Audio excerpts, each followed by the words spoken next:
Hey guys, Hugh Johnson here with another one of Tiny Hugh's reviews. Today on Game On, we're going to take a look at Neverwinter for the Xbox One from Perfect World Entertainment and Critic Studios. The game is a port of a massively multiplayer online role-playing game released for the PC in 2013. Let's jump on in.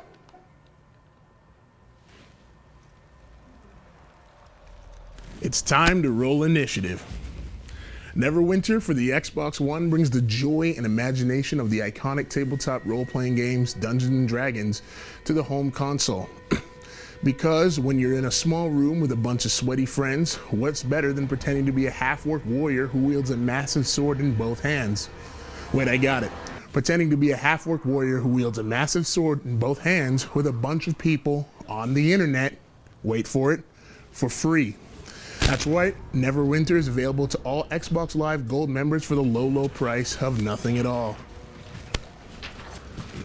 MMOs generally don't translate well to consoles, but the first things players will notice about Neverwinter is that it adapts very well to the console experience. While the game still churns out a long list of actions taking place in the fantastical world of Faerun, all the game's social content is easily accessible.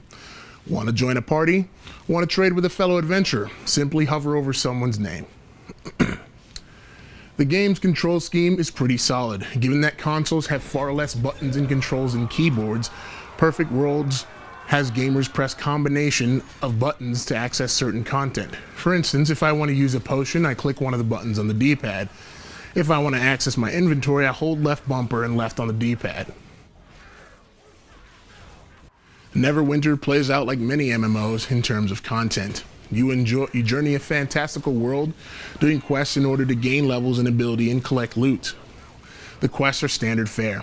Kill the orcs, light the beacons, stop the bandits, rescue hostages, etc.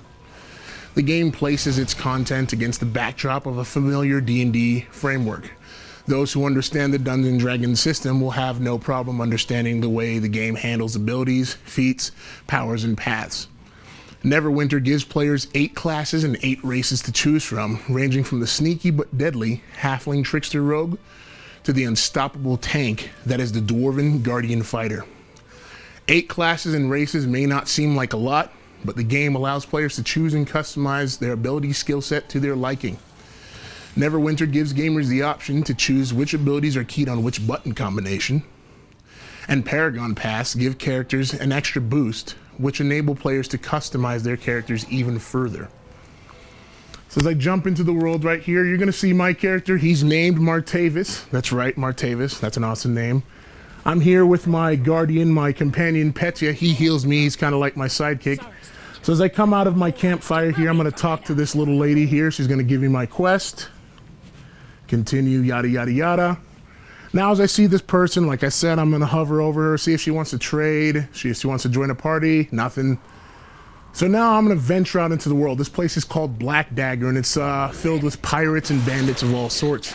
So I'm going to take a couple of these guys down here. Now, I'm a great weapon fighter, so you're going to notice I'm a half-orc with a big old sword, and I'm just going to swing it around. Now, I've done some changes to my skill set, and it's not quite to my liking, so I'm going to go to the menu, switch a few things around here. And now I'm doing single strikes on one button and then my multi-strike on another. And as I do my multi-strikes, you can tell it's affecting a lot of people around me. Now I have a special here that in which I stomp the ground. It causes this giant earthquake. And that's really cool. Feel the glory of Martavis. Lastly, one thing I want to show you guys here, I can join a queue. And anytime you can join this queue if you just want to find a party real quick. It kind of works out like a matchmaking system.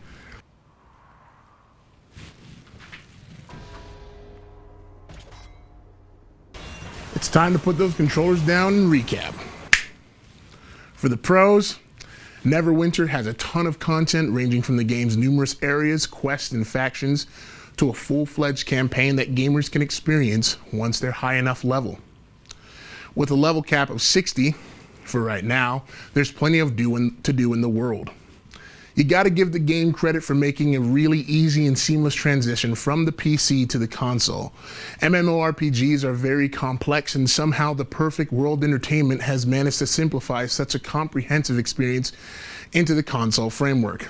The best point of all, though, is that Neverwinter is completely free to experience and play. But sometimes you get what you pay for as we move to cons. Neverwinter has some severe frame rate drops. Nothing's worse than bringing your sword down for the killing blow on an ogre and the screen freezes for like 3 seconds. The game drops you into the massive world with little warning or tutorial. On a first playthrough, gamers will find themselves making crucial character choices with little understanding. While the game is easy to quest through, the nooks and crannies need some more explanation. Thanks for joining us today. Be sure to check back with Game On and DPTV next week as we look at the terrifying and terrifyingly difficult Dark Souls 2 Scholar of the First Sin. And be sure to follow me on Twitter at @HughJohnsonDP. Thanks for joining us.